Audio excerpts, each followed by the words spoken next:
a great pleasure for me and an honor to be with you folks today.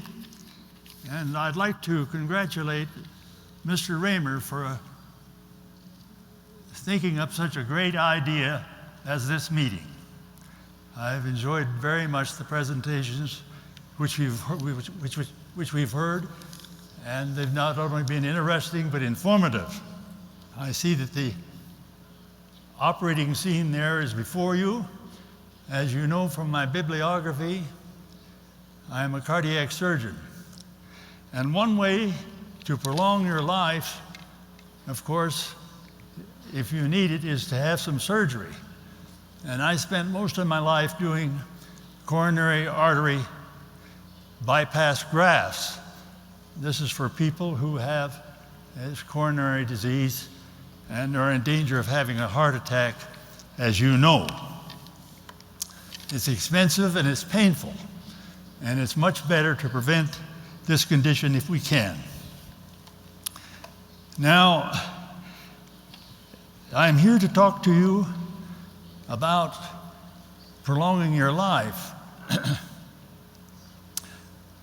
There are many suggestions that people have about how you can do this. Some people say you should take vitamins, supplements, minerals, hormones, and so forth. But it's actually much simpler than that and much cheaper. The fact that I have lived a little longer than the average and have worked a little longer than the average does not qualify me to give you an explanation of how you can prolong your life.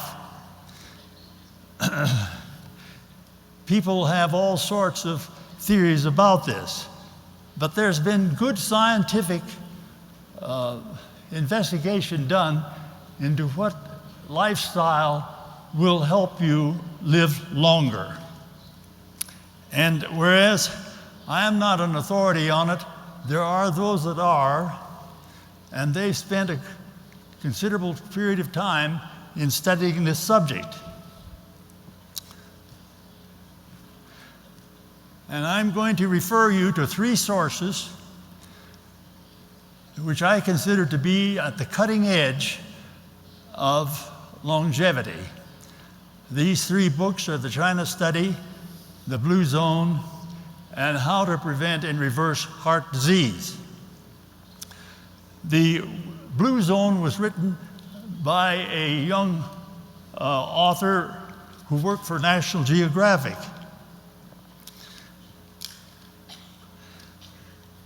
He teamed up with a group of scientists and doctors and studied those places around the world where people lived the longest.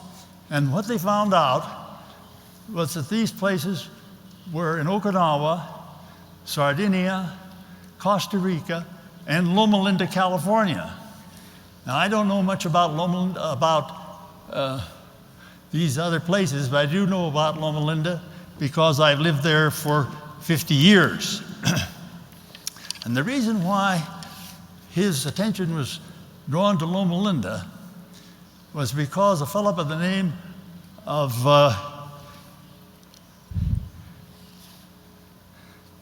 Gary Fraser wrote an article on the longevity of Adventists in California. Now, there's quite a group of people who are Adventists live in Loma Linda, which is a university town, and they picked that out as the name for the study. But it's really a comparison of the Adventists in California to the regular population. And they found out that a Adventist male who's a vegetarian will live 9.5 years longer than a male in the regular population in California. Now, the Adventists have a certain lifestyle, as you know. They don't smoke, they don't use alcohol, caffeine beverages, and they believe in a whole plant-based diet. So apparently, this gives them quite a bit of advantage.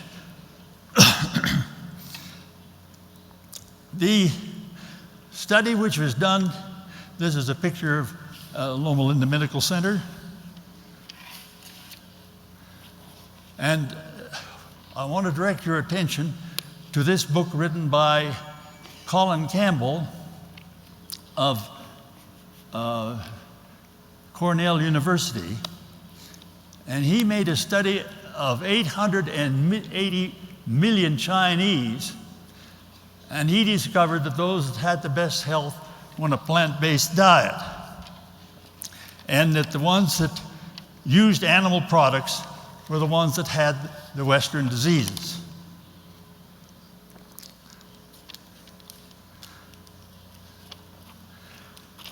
But the most significant work that I know of that's been done on prolonging life has been done by Caldwell Esselstyn of the Cleveland Clinic and Dean Ornish of San Francisco.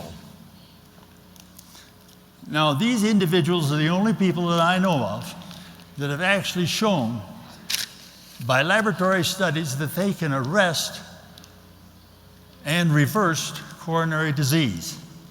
They both of these people used a plant-based diet, actually a low-fat vegan diet. Now, I want to show you this angiogram here. The one that's on the left, you can see the roughening in the coronary arteries, and then after they put the individual on a vegan diet for several months, you see that that's cleared up. Now, an outstanding example of a person who's followed this program is our former president, Bill Clinton.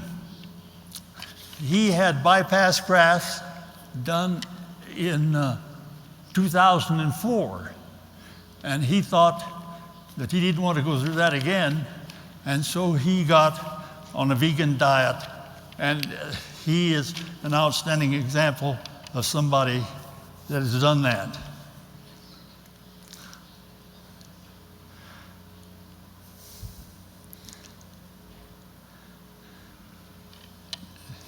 Esselstyn of the Cleveland Clinic, and any of you folks that know the Cleveland Clinic know that this is the leading center for the treatment of coronary artery disease in the world. The Cleveland Clinic developed coronary angiography. They developed first coronary bypass grafts, and they are considered to be the leading center in our country, and I believe the world. So when Esselstyn makes a statement, he does it from a position of authority. He's been at the Cleveland Clinic for 35 years. He even married the granddaughter of George Cryle, who founded the Cleveland Clinic.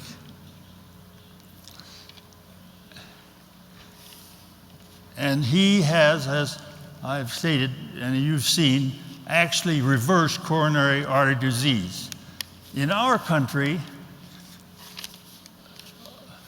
1 out of every 2 men and 1 out of every 3 women dies of coronary disease, so that's pretty significant.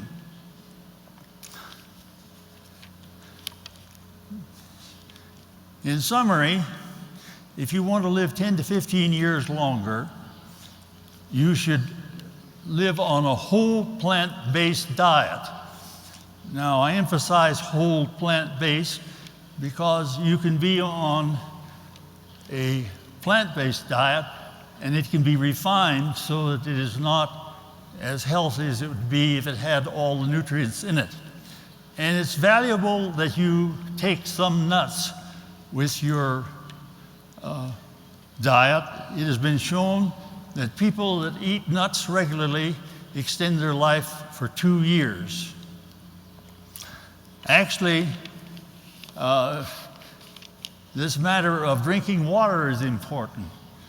If you drink 6 glasses of water a day, you will have better cardiac health than if you drink less. It has been estimated that it will reduce coronary artery disease by as much as 50%. You should keep lean, you should not smoke, and you should keep your cholesterol under 150. It's almost unknown for a person to have a heart attack if his blood cholesterol is under 150. Finally, you should have a good attitude. A person has got to have mental peace if he's going to have longevity. I thank you very much.